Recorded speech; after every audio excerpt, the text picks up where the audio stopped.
My brother stole my inheritance, then invited me to the mansion he bought with it. My name is Emma, and for most of my life, I believed my older brother Daniel would always protect me. When our father died, I learned how wrong I was. My father wasn't a wealthy man by billionaire standards. He owned a successful construction company, a few rental properties, and the family home where we grew up. He spent 40 years building everything from nothing. My mother died when I was 16. After that, it was just Dad, Daniel, and me. Dad worked constantly, but he loved us fiercely. At least, I thought he did. When I was 26, I moved across the country to help my husband launch a small business. Money was tight, but we were happy. Dad called every Sunday. He always asked if I needed anything. I always said no. Then one winter morning, my phone rang. It was Daniel. Dad had suffered a massive heart attack. By the time I reached the hospital, he was gone. The next few weeks were a blur of grief, paperwork, and funeral arrangements. Daniel handled most of it. I trusted him completely. He told me Dad's estate was complicated. There were lawyers involved. Tax issues, property transfers, business obligations. Every time I asked questions, Daniel reassured me, "Don't worry, I'll take care of everything." I believed him. Months passed, then a year. Whenever I asked about the inheritance, Daniel claimed the lawyers were still working. The business needed restructuring. The properties weren't selling. There were debts. Excuses piled on top of excuses. Eventually, I stopped asking. My husband and I were struggling financially. We had 2 young children, medical bills, mortgage payments, car repairs. Life happened. I assumed Dad hadn't left much behind. Maybe everything had been tied up in the business. Maybe there wasn't much to inherit after all. Then 3 years later, something happened. I was scrolling through social media during my lunch break when I saw photos posted by Daniel's wife. They were standing in front of a mansion, not a large house, a mansion. Gated entrance, private lake, 7-car garage, luxury cars parked outside. The caption read, "Dreams do come true." I stared at the photos. Daniel had never been wealthy. His salary couldn't explain any of this. Neither could his wife's. I called him that night. He laughed, said business had been good, said he made smart investments, said I should be happy for him. Something about his tone bothered me. For the first time, I felt suspicious. A week later, I contacted the attorney who handled Dad's will. I only wanted answers. I expected a simple explanation. Instead, I discovered the truth. The attorney sounded confused. He asked why I was calling. I explained that I never received information about the estate. Silence. Then he said something that changed my life. "Your portion was distributed years ago." I felt my stomach drop. "What portion?" The attorney pulled up records. According to official documents, I had received nearly $600,000. My signature appeared on multiple forms.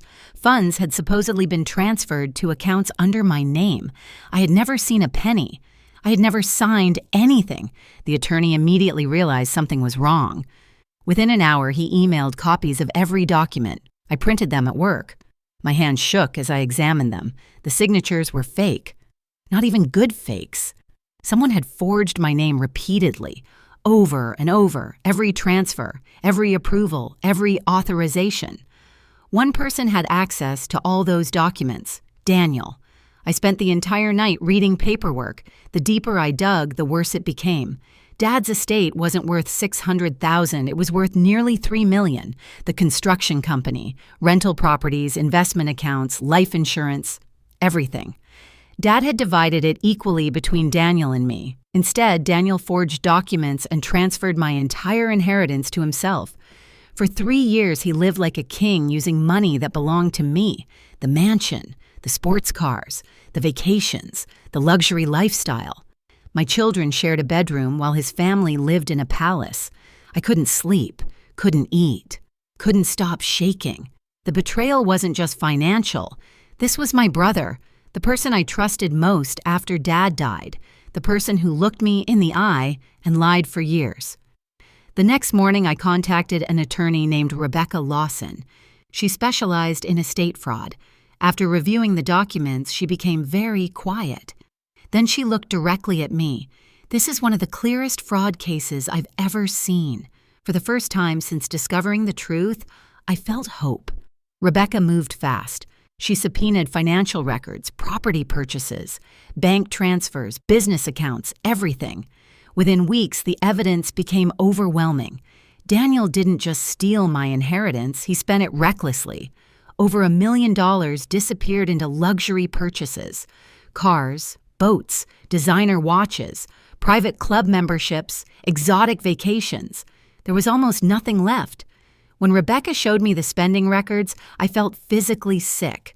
My father worked his entire life for that money. Daniel burned through it like it meant nothing. Then came the confrontation. Rebecca advised against warning him. Instead, we filed the lawsuit first. The process server delivered the papers personally. I received a phone call 40 minutes later. Daniel was screaming, not apologizing, not explaining. Screaming, he accused me of betraying the family, said I was greedy, said Dad wanted him to have more, said I didn't deserve the money because I moved away. Every excuse imaginable. Not once did he deny stealing it. That told me everything. Over the following months, more secrets emerged. Daniel had borrowed money from friends using lies, taken loans against properties, manipulated business partners. The inheritance theft wasn't an isolated incident. It was part of a pattern. The image of the successful businessman started falling apart. People who once admired him began distancing themselves.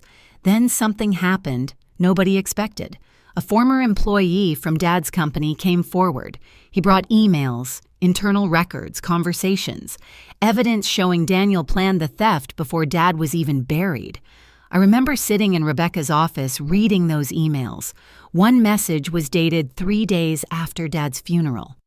Daniel wrote, "Emma lives too far away to notice anything.